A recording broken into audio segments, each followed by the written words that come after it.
Good evening. Today, a hedge fund manager is not talking to you. Rather, LLB student Rahul Magan is talking to you. I love interacting with the people, whether this is law, whether this is finance. The beauty is, thanks to God, now the YouTube channel would have law videos also. And like I assured you earlier, that finance videos would continue. And in law videos also, we would be touching those sensitive areas which are difficult to interpret, whereby there are many apprehensions we have. Unfortunately, I would be touching these sensitive areas. So I won't be touching the areas which are simple. I would be touching the sensitive areas of IPC, Indian Penal Code. I would be touching the sensitive areas of CrPC, Criminal Procedures, Indian Evidence Act, jurisprudence, and various other topics. But it will take some time, in the sense like, let the appropriate time come and the ball will start rolling, because once you shoot the video, like this video I'm shooting on 18th December 2022 early mornings. I assure you it will take at least 6 to 7 days to upload on the YouTube. At least 6 to 7 days. In Indian judicial framework, especially criminal judicial framework, we have every country having two set of frameworks, which is the criminal framework and one is the civil framework.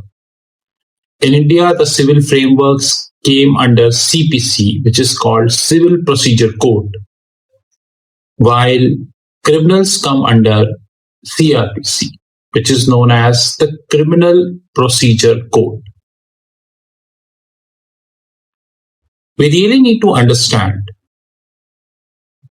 that investigating officer, in technical parlance, investigating officer is a person, he or she may be, depends upon the case, who plays a very active role in your criminal case. Because he would be or she would be investigating your case and letting the trial court know that whether the charges can be framed or not. And then the trial court are taking cognizance of the offense, and they would either be framing the charges or they would be, winding up the charges. And once they would be framing the charges, then it's between you and the state. Because the state is putting the charges on you.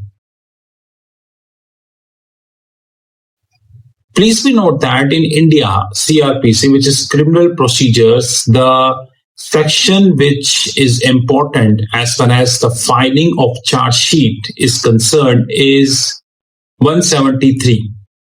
You must be thinking that if I'm talking about investigating officer, then why I'm not talking about the FIR, which is the first information report. There are reasons to it. The reasons is that FIR, the first information report, is of many types. But unfortunately, people do not have technical parlance in this regard. Secondly, according to Honorable Supreme Court of India, FIR cannot be an encyclopedia, and we should not expect FIR to be encyclopedia. But yes, we should expect FIR to cover the important details pertaining to that relevant case. But please do not expect FIR to be an encyclopedia. However, we should not apply this rule on the charge sheet. because charge sheet is detailed. It's all about whether you made this whether you made the cognizable offense or not. It is detailed. Under 173, charge sheet is all about all materialistic records, evidences, electronic records, probably CCTV cameras, WhatsApp messages, maybe any description from your computer or any other electronic evidence to be produced by investigating officer alongside, let me repeat, alongside case diaries. That's very important, before the court. And here comes the role of the honorable court to decide whether the cognizable offense is done or not. But unfortunately, many people are not aware that we have one more framework in the system, and which is as important as we are having IPC, Indian Penal Code, as we are having CrPC, which is known as the Evidence Act 1872. And it's very interesting because if you read Evidence Act in detail, you would end up knowing that how to handle FIR, the first information report, how to handle the case diaries maintained by the investigating officer, and how to handle the charge sheet made up by the investigating officer. There are many sections we have of the Evidence Act, but as a law student or as a law professional, you need to understand that our criminal judicial framework is divided in chapters. Like this section coming in this chapter, this section coming up in this chapter. Like currently I am covering chapter number 10 of the Evidence Act. And it's not that chapter number 10 is important and rest are not important. No, rest are also important. Every chapter having its own unique role to play. So you cannot say that this chapter is more important, this chapter is not important. But yes, you can say that this chapter is little technical, it is deep diving. This chapter is not very technical, little bit simplistic in nature. This we can say, but the relevance of all chapter is definitely there. That's we need to understand. Currently, I am talking about section 145, which is a very important section and very technical also, as far as the Indian Evidence Act 1872 is concerned. And according to section 145 of Indian Evidence Act, it's all about how you can contradict, I repeat, how you can contradict either a witness or any materialistic record put up by investigating officer in your report. In CrPC criminal procedure, we have a section called 164, which is used when a witness or a complainant, in some cases both are same, in some cases both are different, they will give their statement not only to the public, but also, or not only to the police officer, but also to the magistrate. We also need to understand that as per the guidelines of Honorable Supreme Court of India, you should not treat FIR as an encyclopedia. So Honorable Supreme Court is very clear that FIR is not an encyclopedia. So please don't treat this like it covers everything. But at the same point, the Apex Court is very clear that the important facts about that relevant criminal case should be there. That's very important. But we cannot use this as far as charge sheet is concerned. This is completely unfair because in charge sheet, everything is detailed. And since everything is detailed, It's all about the case diaries. It's all about the police diaries in some cases general diary also. It's about the medical reports, MLC, the DNA testing. It's about the CCTV footages, the WhatsApp messages. It's about the computer records, the pen drive, the floppy disk. It could be anything. Henceforth, the word evidence coming into the picture. That's what we need to learn. Evidence coming into the picture, because in this, the evidence means the materialistic, tangible, which can be touched. The tangible facts which investigating officer is putting on the table. And now I would be reading that the word evidence occurring in the subsection is used in comprehensive and broad sense, which also include material collected by investigating officer and the material or evidence which comes before the court and from which court can prima facie concluded that the person not arraigned before it is involved in the commission of the crime. Please do note that the Indian Evidence Act is having a deep interlinking with the CrPC. Like when I'm talking about 173, it is having interlinking with 161, CrPC 162, CrPC 164, CrPC, and more importantly, 172 CrPC. Please do take a note of that. Please take a note of that, because this linking you have to understand that how, for what purpose we use 145 Evidence Act. We use 145 Evidence Act because it's all about how you can contradict a witness, how you can contradict a tangible evidence which is put on record by the investigating officer. And there are various ways how we can handle that. It's not about we have only one way we can handle that. Example, let me study this for you.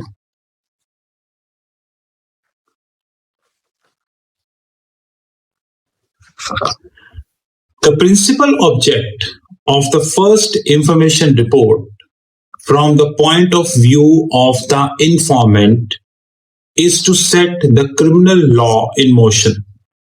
And from that point of view of the investigating authorities is to obtain information about alleged crime activity as to enable to take suitable steps for tracking and bringing to book the guilty party.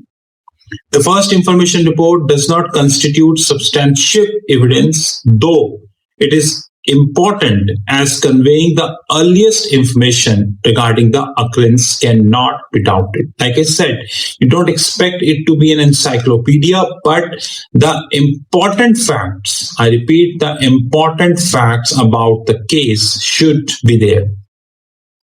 It can, however, only be used as a previous statement for the purpose of either corroborating means matching, under section 157 of Indian Evidence Act, which is very important also, or contradicting under 145 of the Indian Evidence Act.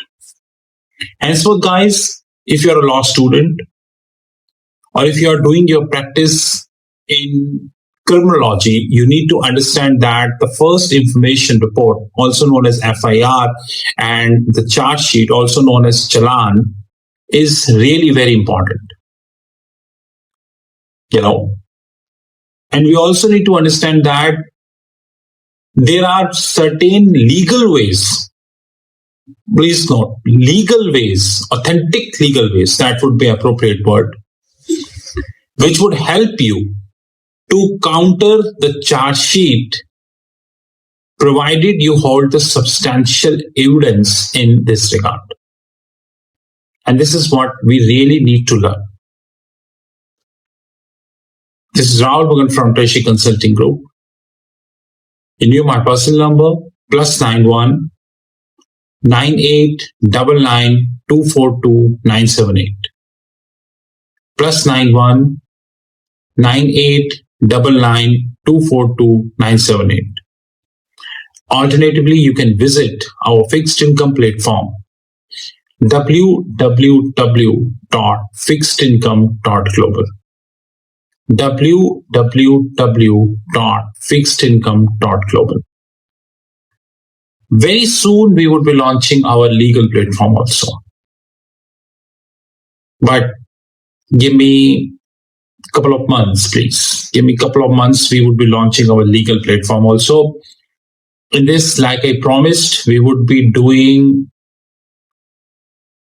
or touching the topics which are highly sensitive, interpretation issues, and very technical in nature, including PMLA Act, which is Prevention of Money Laundering Act, PC Act 1988, Prevention of Corruption Act, and many more technical things, CBI, Enforcement Directorate, all these litigations, how we can handle that, and so on and so forth. Like I said, the law is really very interesting topic, and my background is from finance. You knew that. And when you have a background from finance and then you reading law, you're finding it really more interesting. You're finding it like in finance, things are connected with each other. The dots are connected with each other. And in law also, the dots are connected with each other. You just need to connect the dot with the rightest way and you get a fruitful results in that regards. This is Rahul Magan from Treasury Consulting Group. Have a great time ahead.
You